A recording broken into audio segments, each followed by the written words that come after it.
afternoon, ladies and gentlemen. Welcome to Season Newa, the platform where we speak truth to power. This is the man of the hour, President Faye of Senegal. He's 44 years old.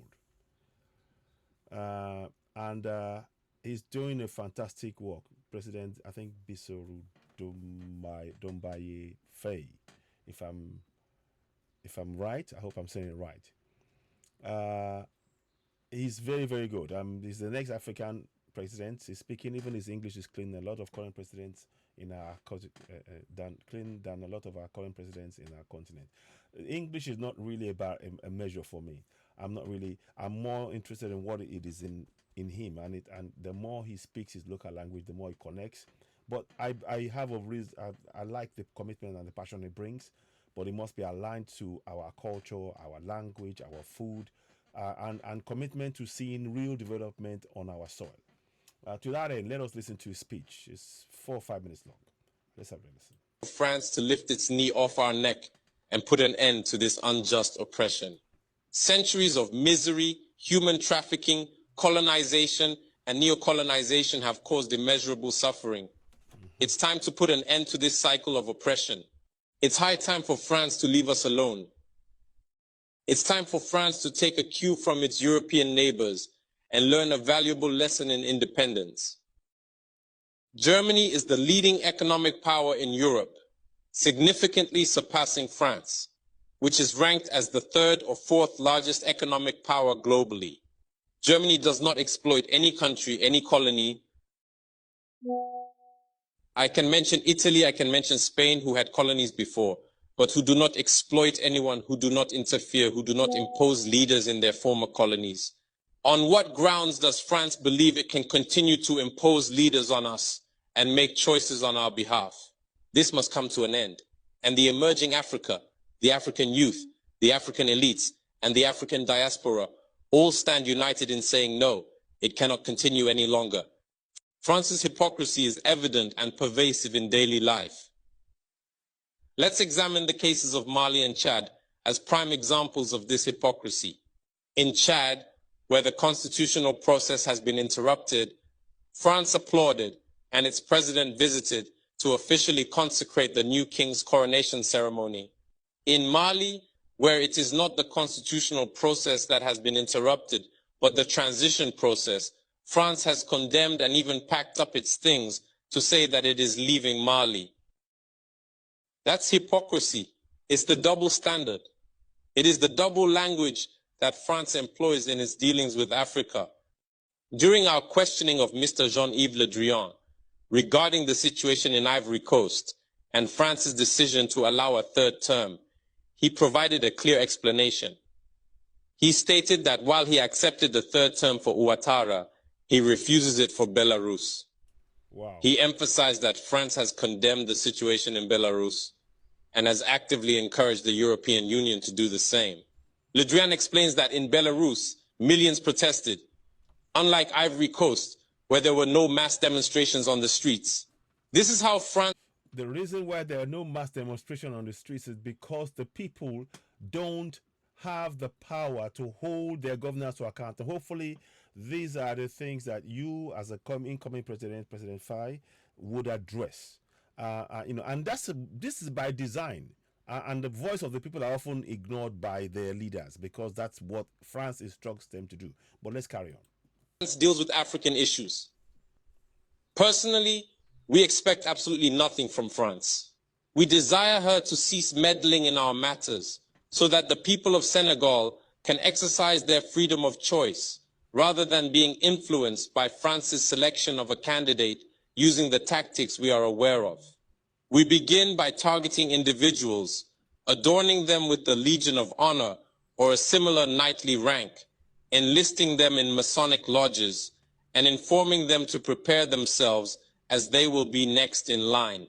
Even the hypothesis that Macky Sall may not succeed, we know who is being prepared by France. This must come to an end. It will not occur in this manner any longer. Let's be clear. We have absolutely nothing against the French people. In France, both political and citizen voices are rising to hold and express the same discourse as the one I'm currently presenting to you. For example, the deputies, such as Mrs. Frédérique Dumas, who regularly speaks on the platform of the Assembly, who regularly writes to the Minister of Foreign Affairs, since she is a member of the Foreign Affairs Committee, to raise this unfair behavior of France towards Africa, hold the same speech as us. The same Mr. Jean-Luc Mélenchon, Jean-Paul Lecoq, André Chassaigne, all deputies, hold the same discourse as us, and hundreds of other voices. The NGO endures. Like other non-profit organizations, are doing remarkable work in the same direction. We strongly urge France to listen to the voices that speak to it about our plan for a more collaborative, fairer, and sustainable partnership between Africa and France. It is crucial that we work together towards a future that is equitable, just, and environmentally conscious. If she listens, I believe we'll have beautiful days ahead in our collaboration together. If he doesn't know how to cut it, thinking he can continue to function like in the time of our grandfathers, this African youth no longer accepts it. France must make preparations for a definitive break and completely withdraw from Africa. Africa belongs to Africans, not France. She belongs to no one else, neither China, nor the United States, nor anyone else. Well said. I couldn't put it better. This is a forthright young man, and he's speaking. That's what I'm saying. The Europeans do not know what's coming. They are not going to be able to stop this coming generation of Africans. Africa must be for Africans, just like Europe is for Europeans. Let's be very, very clear about that.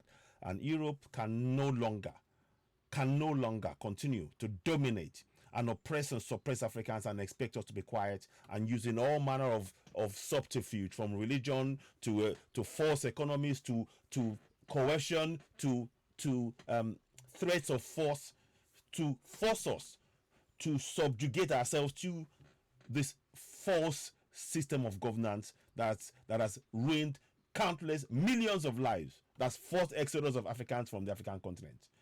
It is time we Africans take control of our soil, and we must. And we're doing so with the likes of President Faye of Senegal. Congratulations to him, by the way. What are your thoughts on what you heard him just say? Leave your comments. Let's hear from you. You are, of course, watching Citizen AY, the platform where we speak truth to power. Yeah, well said. We couldn't say it any better. We're really pleased with the comments made by President Bassirou Diomaye Faye of Senegal. Well said.